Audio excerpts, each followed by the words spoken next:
Hey guys, how's it going? Fantastico! Okay, so why am I here today? Why am I here? That's a very philosophical question. Why are we still here? Just to suffer? The reason I am here is because I just played Pen Cap Chew by Nirvana for you. Yeah, this song is from the compilation album Nirvana with the Lights Out. If you haven't got this album, I definitely recommend it because you get a lot of bang for your buck with this one. Yeah, plenty to listen to, and there's a DVD as well, so that's pretty cool.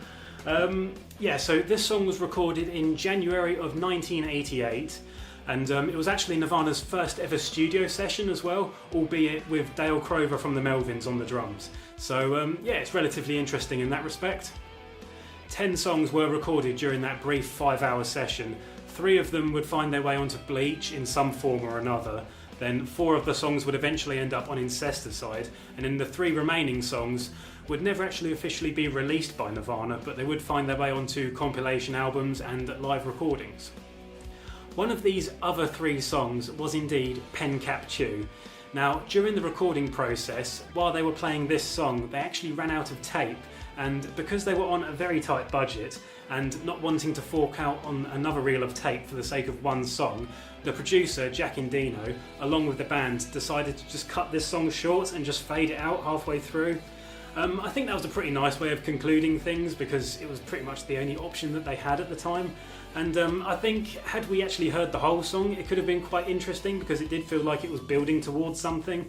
But either way, I suppose the chorus, you could call it, I don't know why I keep doing air quotes, the chorus, it sounds pretty good, so it does sound like it could have gone somewhere pretty interesting, but hey ho, I had fun playing it, so that's the important thing. Okay, so on to playing the actual song itself. I'm not 100% sure that I played it exactly the same way that Kurt Cobain played it. I mean, I got, you know, the general idea, like 100%, but I don't know if I got like the palm mutes of like the 3rd fret of the E string palm mute, like, you know, exactly the same as he did and all that kind of thing. I don't think it really matters all that much. And I didn't really have time to memorise it, so what I did was I just wrote down the structure of it and like had it on the floor in front of me. I sort of labelled the 3 or 4 different riffs in the verse as A, B and C. Yeah, and then just like wrote the structure of them down. So there's the intro, then the first verse, then the chorus bit, which I just put as a line, and then there's kind of like the outro, I suppose you could say. Yeah, like I said, I didn't really have time to memorise it, so I just did that because I'm lazy. Yeah. I do, however, think that I got the tabs that I put down at the bottom probably about 95% correct as to how Kurt Cobain was playing it. But again, with this kind of song, I don't really think precision is like, you know, the order of the day. I think, yeah, like I said, I got pretty close, but it's not one of those songs where you sort of like really notice the difference between palm muting the 3rd fret or not kind of thing. So I didn't really think that beating myself up about it would be like, you know, a productive thing to do. It's just a really simple song to play, and yeah, the best part of it for me at least was the chorus because that was the funnest part. Again, super simple, just 2 strums of each chord kind of thing.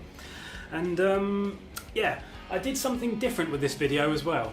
Because outside the house we've been having resurfacing work going on the road, so I had to find a new way of recording.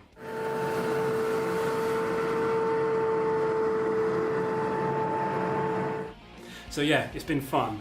What I did with the audio recording this time that I don't normally do was I had a USB cable coming straight out of the amplifier and going into the laptop and recording it that way. What I normally do is have a microphone next to the amplifier and then that plugs straight into the laptop.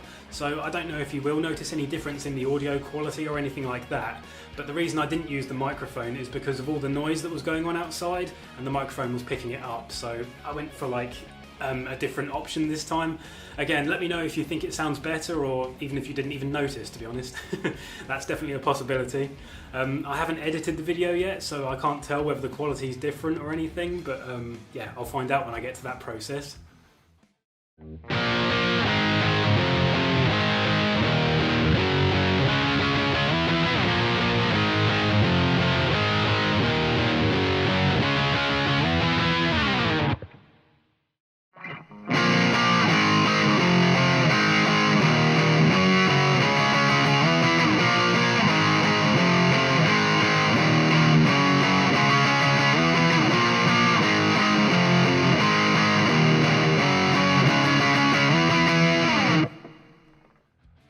So yeah, that's the video. Hopefully you enjoyed it, and if you did and you haven't already, please feel free to hit like and subscribe and all those cool things you guys always do, because you're very supportive and you're an amazing audience, and we've got a great little community going on here. I wouldn't call it a community exactly, but yeah, it's nice. I love seeing all, like, you know, the sort of regulars sort of like commenting and all that. Yeah, it definitely sort of makes this all feel like it's worthwhile. Do you know what I mean? I love the fact that I'm helping people out, and yeah, if the playing isn't good enough for you, then I do apologise, but you know, I'm doing my best. So yeah, and I'm having fun as well, so that's the important thing, right? I was thinking about possibly taking a bit of a break after this video, if I'm honest. I think it was last August or September perhaps that I took a month off, and I might be doing that again now. I'm not sure yet. I will let you know though. Yeah, it's getting on top of me a little bit doing these videos, and yeah, what with what's going on in the world at the moment, I need to sort of like focus on some other stuff at the moment. So yeah, I don't know. I might post next week or I might not. We'll find out. But yeah, thanks again for watching the video, and hopefully I shall see you in the next one. Peace.